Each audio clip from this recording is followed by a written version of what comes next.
সবথেকে সহজ পদ্ধতিতে এবং সেরা স্বাদের চিংড়ির মালাইকারি কিংবা নারকেল চিংড়ি খেতে চাইলে এই রেসিপি দেখে একবার চিংড়ি মাছের মালাইকারিটা বানিয়ে দেখুন। খেতে দেখবেন দুর্দান্ত হবে, স্বাদ ভুলবার নয়। এতটাই বানানো সহজ আর খেতেও এতটা দুর্দান্ত হয় যে একবার খেলেই বারবার খেতে চাইবেন, আর কাউকে খাওয়ালে তো বারবার রিকোয়েস্ট আসতেই থাকবে। তাহলে আর দেরি না করে আজকের সহজ রেসিপিটি ঝটপট দেখে নিন। আজকে বানাবো চিংড়ির মালাইকারি কিংবা নারকেল চিংড়ি। খুব সহজে A to Z টিপ সহ রেসিপিটি শেয়ার করলাম, স্কিপ না করে দেখতে থাকুন, ভালো লাগবে। প্রথমেই দেখুন এখানে নিয়ে নিয়েছি বেশ খানিকটা চিংড়ি মাছ। ফ্রেশ এইরকম টাটকা চিংড়ি মাছগুলোকে এখন আমি কেটে নিচ্ছি। তার জন্য প্রথমে দেখুন মাথার কাছটা একটু ভালো করে কেটে বাদ দিয়ে তারপরে চিংড়ি মাছগুলো কেমন করে কাটতে হবে এবং কী কী বাদ দিতে হবে সমস্ত কিছু আমি খুঁটিনাটি শেয়ার করলাম। প্রথমে দেখুন মাথার কাছটা কেটে বাদ দিয়ে তারপরে এর পেটের কাছের অংশগুলো কেটে বাদ দিয়ে দিন। তারপরে দেখুন এর মাথার কাছ থেকে এইরকম একটা সুতোর মতো অংশ আছে, এটাকেও বাদ দিতে হবে, কারণ এটা চিংড়ি মাছের গায়ের ময়লা। এটাকে বাদ দিয়ে বাদবাকি মাথার ওপরে দেখুন একটা শক্ত মতো জিনিস থাকবে, এটাকেও এইভাবে তুলে ফেলুন। এইভাবে চিংড়ি মাছগুলোকে এক এক করে সমস্ত কেটে বেছে নিচ্ছি। এইভাবে দেখুন মাথার কাছের অংশটা বাদ দিয়ে দিন, আর গায়ে যে সুতোর মতো অংশটা থাকবে কালো সুতোটাকেও টেনে ফেলুন। তারপরে চিংড়ি মাছগুলোকে ভালো করে ধুয়ে নিতে হবে। ধুয়ে নিয়ে পরিষ্কার করে নিয়ে তারপরে চিংড়ি মাছের খোসাটাকে একটু ছাড়িয়ে নিতে হবে।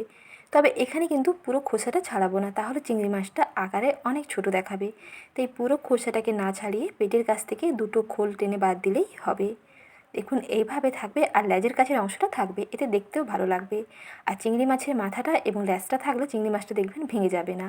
নাহলে অনেক সময় চিংড়ি মাছ থেকে মাথা কিন্তু আলাদা হয়ে যায়। তবে এইভাবে যদি চিংড়ি মাছটা ছাড়ানো হয় তাহলে প্রতিটা চিংড়ি মাছ দেখবেন একেবারে গোটা গোটা থাকবে। এক এক করে সমস্ত চিংড়িগুলোকে ছাড়িয়ে নিয়েছি। এখন এর মধ্যে অল্প একটু নুন এবং হলুদ গুঁড়ো মেখে নিচ্ছি। তার জন্য একটি চা চামচের 3/1 দিলাম লবণ, আর দিচ্ছি সেই চা চামচের মাপ করে 3/1 হলুদের গুঁড়ো। হলুদ গুঁড়ো এবং লবণ দিয়ে চিংড়ি মাছগুলোকে একটু মেখে রেখে দেবো, তাহলে নুন ও হলুদটা চিংড়ি মাছের গায়ে বেশ ভালোভাবে ঢুকে যাবে। নুন ও হলুদ মেখে নিলে চিংড়ি মাছটা ভাজার পরে কালারটা কিন্তু দুর্দান্ত হয়। তাই অল্প একটু হলুদ গুঁড়ো দিয়ে চিংড়ি মাছটাকে ভেজে নেওয়ার আগে মেখে নেবেন, তাহলে চিংড়ি মাছ ভাজার পরে কালারটা দেখবেন দারুণ হবে। এদিকে চিংড়ি মাছটা মাখানো হয়ে থাক, ততক্ষণে এদিকে নারকেলটাকে কুড়িয়ে নিয়েছি এই রকম একটা ফ্রেশ নারকেলটাকে একটা কুড়ুনি দিয়ে কুড়িয়ে নিয়েছি। এখন এই নারকেল থেকে দুধটাকে নিগড়ে নিতে হবে। আর নারকেল কোড়া থেকে নারকেলের দুধ বের করার সবচেয়ে সহজ টেকনিক হচ্ছে এর মধ্যে সামান্য অল্প একটু গরম জল মিশিয়ে নিতে হবে। অল্প একটু গরম জল মিশিয়ে নারকেল কোড়াটাকে বেশ ভালো করে একটু হাত দিয়ে দলে নিয়ে তারপরে এইরকম মুঠো করে করে চিপে নিলেই নারকেলের দুধটা সহজে বেরিয়ে চলে আসবে। আর না হলে সমস্ত নারকেলগুলোকে একটা ব্লেন্ডারে নিয়ে ব্লেন্ড করে নিয়ে তারপরে একটা সুতির কাপড়ের মধ্যে নারকেলটাকে ভালো করে ছেঁকে নিলেই নারকেল থেকেও দুধ রেডি করা যাবে। এই দুটি সহজ পদ্ধতিতে নারকেলের দুধটাকে রেডি করে ফেলুন। এইভাবে দেখুন নারকেলের দুধ রেডি করে নিয়েছি। তারপরে একটা কড়াইকে গ্যাস ওভেনের মধ্যে বসিয়ে মিডিয়াম টু লো আঁচে 2 চামচ সর্ষের তেল দিয়ে দিলাম। তেলটাও ভালোভাবে গরম হয়ে গেছে, এখন চিংড়ি মাছগুলোকে ভেজে নিচ্ছি। আগে থেকে নুন ও হলুদ মেখে রাখা চিংড়ি মাছগুলো সর্ষের তেলের মধ্যে ভেজে নিতে হবে। আর পুরো রান্নাটা হবে সর্ষের তেলে, তাহলে দেখবেন এর টেস্টটা আরও বেশি ভালো হবে। আর এখানে একটা কথা বলে দিচ্ছি, যদি চিংড়ি মাছগুলো কিন্তু এখানে বেশি লাল করে ভাজবেন না, তাহলে চিংড়ি মাছগুলো শক্ত লাগবে এবং আকারে অনেকটা ছোট হয়ে যাবে। তাই চিংড়ি মাছগুলোকে জাস্ট এপিট ওপিট উল্টে পাল্টে একটু কালারটা চেঞ্জ হয়ে গেলেই তুলে নিন, তাহলে মাছটা বেশ নরম থাকবে আর খেতেও বেশি ভালো লাগবে।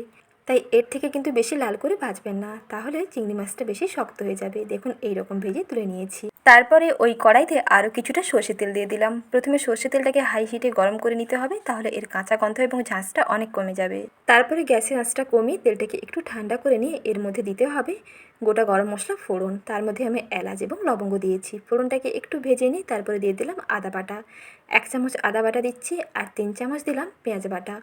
পেঁয়াজ বাটা এবং আদা বাটাটাকে একটুখানি সময় নিয়ে কষিয়ে নিচ্ছি। মিডিয়াম আঁচে একটুখানি সময় কষিয়ে নিতে হবে। পেঁয়াজটা ভাজা ভাজা হতে থাক, ততক্ষণে এদিকে একটা মশলা রেডি করে নিচ্ছি। তার জন্য দিলাম 1 চামচ হলুদ গুঁড়ো, 1 চামচ লাল লঙ্কার গুঁড়ো, আর দিলাম স্বাদ মতো লবণ, আর দিচ্ছি জিরে গুঁড়ো। আর এখানে ভাজা জিরের গুঁড়োটা অ্যাড করেছি। দিয়ে অল্প একটু জল দিয়ে ভালো করে মিশিয়ে নিই, মশলার পেস্ট রেডি। এই মশলাটা এখানে দিয়ে দিতে হবে, তবে তার আগে কিন্তু পেঁয়াজটা এবং আদাটাকে বেশ ভালো করে একটু কষিয়ে নিতে হবে। যতক্ষণ না আদা এবং পেঁয়াজের একটা ভাজা ভাজা গন্ধ আসছে ততক্ষণ পর্যন্ত কিন্তু গুঁড়ো মশলাটা অ্যাড করবেন না। মশলাটা যখন এইরকম সম্পূর্ণ কষানো হয়ে যাবে, তারপরে এই গুঁড়ো মশলাগুলোকে জল দিয়ে মিশিয়ে নিয়ে এর সঙ্গে মিশিয়ে ফেলুন। তারপরে মশলাটাকে কিছুক্ষণ পর্যন্ত কষাতে হবে। যতক্ষণ না এই মশলা থেকে সম্পূর্ণ তেলটা ছেড়ে যাচ্ছে ততক্ষণ পর্যন্ত কষিয়ে নিচ্ছি। তারপরে সামান্য অল্প একটু চিনি দিচ্ছি আর দেবো অল্প একটু কাশ্মীরি রেড চিলি পাউডার। এতে কালারটা দুর্দান্ত হবে। লাল চাইলে অল্প একটু Kashmiri red chilli powder add করতে পারেন, আর না হলে কালারটা যদি একটু সাদা সাদা চান তাহলে কিন্তু এটা স্কিপ করতে পারেন। যেটা পছন্দ হয় সেই মতন করে বানিয়ে ফেলবেন। অল্প একটু কাশ্মীরি রেড চিলি পাউডার দিলাম আর সামান্য অল্প একটু জল দিয়ে মশলাটাকে বেশ ভালো করে কষিয়ে নিয়েছি। মশলা থেকে দেখুন সম্পূর্ণ তেলটা ছেড়ে গেছে। এখন এর সঙ্গে ভেজে নেওয়া চিংড়ি মাছগুলোকে মিশিয়ে আরও 2 মিনিট মতন কষিয়ে নিচ্ছি। চিংড়ি মাছগুলোকেও মশলার সঙ্গে মিশিয়ে নিয়ে আরও 2 থেকে 3 মিনিট পর্যন্ত কষাতে হবে। তাহলে মশলাটা চিংড়ি মাছের মধ্যে বেশ ভালোভাবে ঢুকে যাবে। ততক্ষণ পর্যন্ত একটু রান্না করে নিচ্ছি। যখন দেখবেন সাইডগুলো থেকে এরকম তেলটা কেটে বেরিয়ে আসছে, তারপরে এর মধ্যে নারকেলের দুধটা অ্যাড করতে হবে। এখন এর সঙ্গে মিশিয়ে নিচ্ছি আগে থেকে রেডি করে নেওয়া নারকেলের দুধ। এই ঘন নারকেলের মিষ্টি মিষ্টি দুধ দিয়ে রান্নাটা করলে এর টেস্টটা দেখবেন আরও বহুগুণে বেড়ে যাবে। নারকেল চিংড়ি কিংবা নারকেলের মালাইকারি এই পদ্ধতিতে একবার বানিয়ে দেখুন, দুর্দান্ত স্বাদের হবে। একবার খেলে স্বাদ দেখবেন মুখে লেগে থাকবে। এর স্বাদ ভুলবার নয়। নারকেলের দুধ দিয়ে চিংড়ি মাছগুলোকে রান্না করতে হবে আরও 3 থেকে 4 মিনিট সময় নিয়ে। একেবারে লো আঁচে 4 থেকে 5 মিনিট মতন সময় নিয়ে একটু ফুটিয়ে নিতে হবে। তাহলে গ্রেভিটাও একেবারে মাখো মাখো হয়ে যাবে আর চিংড়ি মাছের মধ্যে মালাইটাও বেশ ভালোভাবে ঢুকে যাবে। ততক্ষণ পর্যন্ত এইরকম লো আঁচে কিছুটা সময় নিয়ে ফুটিয়ে নিচ্ছি। আর রান্নাটা যখন এইরকম একেবারে মাখা মাখা হয়ে যাবে তখন গ্যাসের আঁচটা বন্ধ করে দিন। আর যে কোনো রান্না করে নেওয়ার পর 5 মিনিট মতন স্ট্যান্ডিং টাইমে রেখে দিন। তাহলে দেখবেন রান্নাটা বেশ ভালোভাবে সেট হয়ে যাবে। দেখুন এই পর্যায়ে আমি গ্যাসের আঁচটা বন্ধ করে দিয়েছি আর কত সুন্দরভাবে দেখুন মাখো মাখো হয়েছে। চিংড়ির মালাইকারি কিংবা নারকেল চিংড়ি এই পদ্ধতিতে একবার হলেও বানিয়ে দেখুন। খেতে এতটাই দারুণ হয়, একবার খেলে এর ভক্ত হয়ে যাবেন আর বারবার শুধু এই রেসিপি দেখেই বানাতে চাইবেন, কারণ খেতে এতটাই টেস্টি হয়। ভাত একটু বেশি খেতে চাইবেন যদি এই রকম সুস্বাদু নারকেল চিংড়ি বা চিংড়ির মালাইকারি ভাতের সঙ্গে থাকে। তাহলে আর দেরি না করে রেসিপি দেখে আজই বানিয়ে ফেলুন।